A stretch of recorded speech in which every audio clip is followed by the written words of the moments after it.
ये आकाशवाणी रायपुर है। प्रादेशिक समाचार बुलेटिन के साथ मैं सुषमा श्रीवास।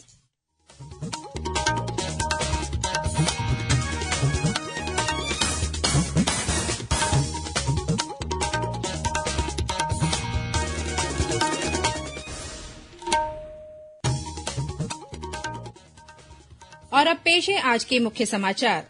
भाजपा की छत्तीसगढ़ इकाई ने आजादी के अमृत महोत्सव के तहत 9 से 15 अगस्त तक सभी लोगों से अपने अपने घरों में झंडा फहराने की अपील की है। प्रदेश के विभिन्न जिलों में 30 जुलाई तक उज्जवल भारत उज्जवल भविष्य ऊर्जा बिजली महोत्सव मनाया जा रहा है। कारगिल विजय दिवस पर राष्ट्र आज शहीदों को श्रद्धांजलि अर्पित कर रहा है। और दंतेवाड़ा जिले में पुलिस के साथ हुई मुठभेड़ में 5 लाख रूपये का इनामी माओवादी मारा गया।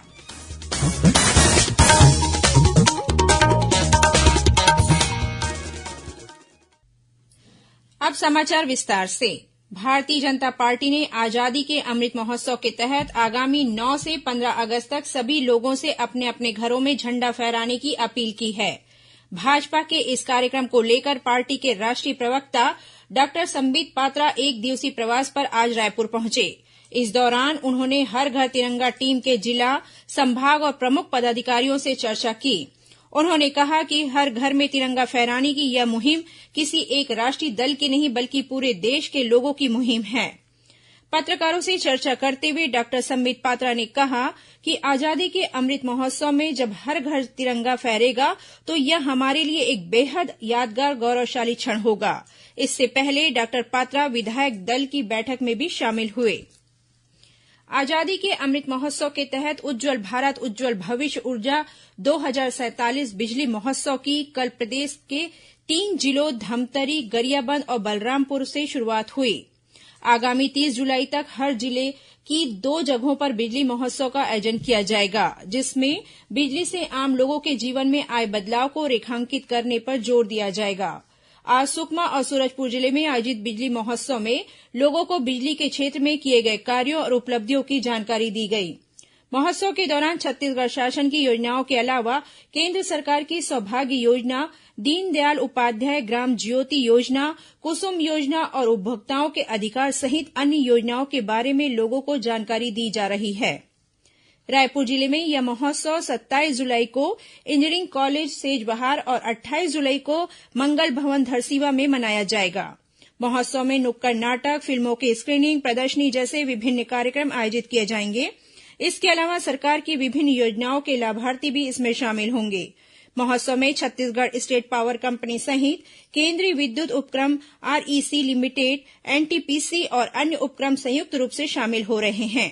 इसमें जिला प्रशासन भी सक्रिय भागीदारी निभा रहा है। 30 जुलाई को बिजली महोत्सव के समापन कार्यक्रम में प्रधानमंत्री नरेंद्र मोदी देश के 100 जिलों में वीडियो कॉन्फ्रेंसिंग के माध्यम से सीधे जुड़ेंगे। इसमें छत्तीसगढ़ के 5 जिलों रायपुर, बिलासपुर, अंबिकापुर, जगदलपुर और धमतरी को शामिल किया गया है। आजादी के अमृत महोत्सव के दौरान एक भारत श्रेष्ठ भारत कार्यक्रम के अंतर्गत छत्तीसगढ़ से 50 विद्यार्थी सहित 54 प्रतिभागियों का एक दल गुजरात भ्रमण पर है। अपने 5 दिवसीय प्रवास के दौरान इस दल के सदस्यों को गुजरात की संस्कृति और परंपरा को करीब से जानने का मौका मिलेगा। गौरतलब है कि एक भारत श्रेष्ठ भारत कार्यक्रम के तहत मानव संसाधन विकास मंत्रालय, स्कूल शिक्षा और साक्षरता विभाग द्वारा 2 राज्यों के बीच शुरू की गई इस योजना का उद्देश्य मौजूदा सांस्कृतिक संबंधों के माध्यम से देश के विभिन्न भागों में एकता को बढ़ावा देना है। छत्तीसगढ़ विधानसभा के मानसून सत्र के 5वें दिन आज सदन में 14,000 से अधिक शिक्षकों की भर्ती प्रक्रिया को लेकर विपक्ष ने काफी हंगामा किया। प्रश्नकाल में भाजपा विधायक अजय चंद्राकर ने शिक्षा विभाग की कार्यप्रणाली पर सवाल उठाते हुए कहा कि इन पदों पर बेरोजगारों की भर्ती कर दी गई है, लेकिन 3 साल में दस्तावेजों का सत्यापन तक नहीं हो पाया है। इस दौरान श्री चंद्राकर की स्कूल शिक्षा मंत्री डॉक्टर प्रेमसाय सिंह टेकाम के साथ तीखी नोकझोंक भी हुई और संतोषजनक जवाब नहीं मिलने पर श्री चंद्राकर ने पूरक सवाल पूछने से मना कर दिया। बाद में इस मामले में विधानसभा अध्यक्ष डॉक्टर चरणदास महंत ने हस्तक्षेप करते हुए निर्देश दिए कि समय सीमा में बेरोजगारों की भर्ती सुनिश्चित करें। राष्ट्रपति द्रौपदी मुर्मू से छत्तीसगढ़ की राज्यपाल अनुसुईया उइके ने राष्ट्रपति भवन में सौजन्य भेंट कर उन्हें शुभकामनाएं दीं। इस दौरान सुश्री उइके ने देश और प्रदेश की जनजातियों की विभिन्न समस्याओं तथा उनके निराकरण के उपायों पर श्रीमती मुर्मू से चर्चा की। राज्यपाल ने पेसा कानून के अंतर्गत नियमों को बनाने और इसे लागू कराने का राष्ट्रपति से आग्रह किया। साथ ही नगरीय क्षेत्रों के लिए संसद में लंबित मेसा कानून से संबंधित विधेयक को भी जल्द पारित कराने का भी अनुरोध किया। मेसा कानून के बनने से नगरीय क्षेत्रों में आरक्षण संबंधी नियम विधिवत लागू हो पाएंगे। राज्यपाल ने बताया कि छत्तीसगढ़ में जनजातियों की सूची में मात्रात्मक गलतियों की वजह से करीब 22 जनजातीय समुदायों को जाति प्रमाण पत्र मिलने में कठिनाई हो रही है। इससे उन्हें उनके अधिकार नहीं मिल रहे हैं। उन्होंने राष्ट्रपति से इसके जल्द समाधान का आग्रह किया। प्रदेश में इन दिनों कोविड वैक्सीनेशन अमृत महोत्सव के अंतर्गत 18 वर्ष से 59 वर्ष तक के लोगों को सभी सरकारी कोविड टीकाकरण केन्द्रों पर निःशुल्क प्रिकॉशन डोज लगाई जा रही है। अभियान के तहत प्रदेश में 15 से 24 जुलाई तक 16,25,000 से अधिक लोगों ने प्रिकॉशन डोज लगाई जा चुकी है। स्वास्थ्य विभाग ने सभी पात्र लोगों से प्रिकॉशन डोज लगवाने की अपील की है। वहीं प्रदेश में अब तक 4,42,09,000 से अधिक कोविड रोधी टीके लगाए जा चुके हैं। प्रादेशिक समाचार आप आकाशवाणी रायपुर से सुन रहे हैं। छत्तीसगढ़ की खबरों से है आपका वास्ता और खबरों की विश्वसनीयता से है हमारा वास्ता। आकाशवाणी समाचार रायपुर के प्रादेशिक समाचार बुलेटिन के साथ ही हमारे समसामयिक कार्यक्रम आप रेडियो के अलावा अपने मोबाइल पर भी सुन सकते हैं। आकाशवाणी समाचार फेसबुक, ट्विटर और यूट्यूब पर भी उपलब्ध है। हमारा Facebook page Chhattisgarh news on AIR, Twitter handle CGAIR news और हमारा यूट्यूब चैनल है छत्तीसगढ़ AIR न्यूज। तो अब रेडियो के साथ ही आपके मोबाइल के जरिए भी हम पहुंच रहे हैं आप तक। छत्तीसगढ़ की हर खबर के लिए सुनते रहिए आकाशवाणी समाचार। और अब आगे बढ़ते हैं बाकी के समाचारों की ओर। कारगिल विजय दिवस पर राष्ट्र आज शहीदों को श्रद्धांजलि अर्पित कर रहा है।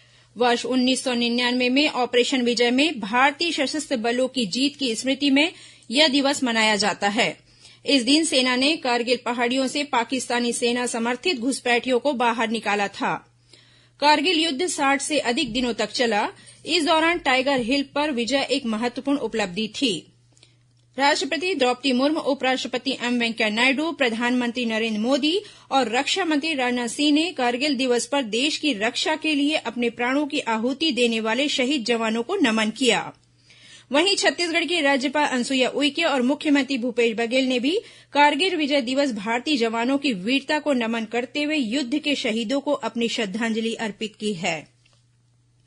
श्रोताओं, आजादी के अमृत महोत्सव पर आकाशवाणी समाचार द्वारा राष्ट्रीय स्तर पर आयोजित की जा रही प्रश्नोत्तरी के तहत आज का प्रश्न है, किस क्रांतिकारी ने चटगांव शस्त्रागार हमलावर संस्मरण पुस्तक लिखी थी?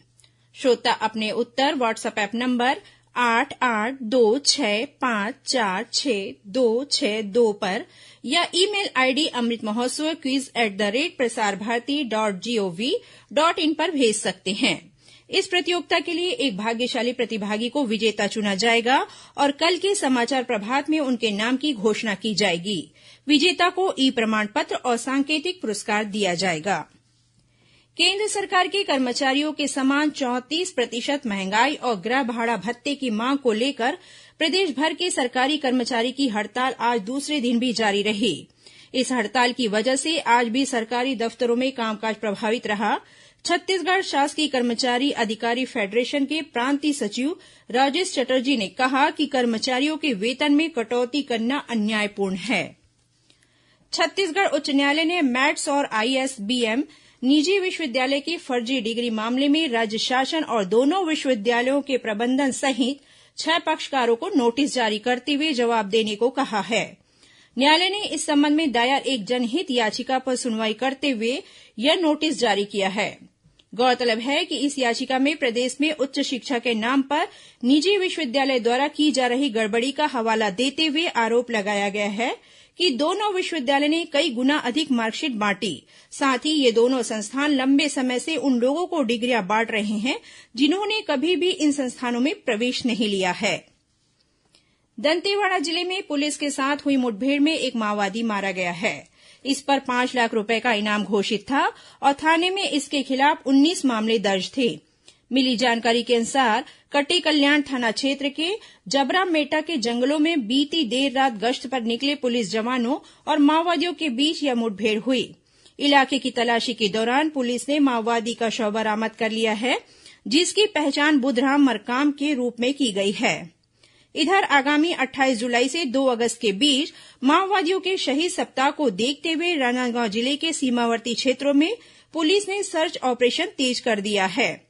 पुलिस अधीक्षक प्रफुल्ल ठाकुर ने जिले के माओवाद प्रभावित मानपुर, खड़गांव, सीतागांव और मदनवाड़ा के अलावा गातापार, बोरतलाव जैसे सरहदी क्षेत्रों में गश्त बढ़ाने के निर्देश दिए हैं।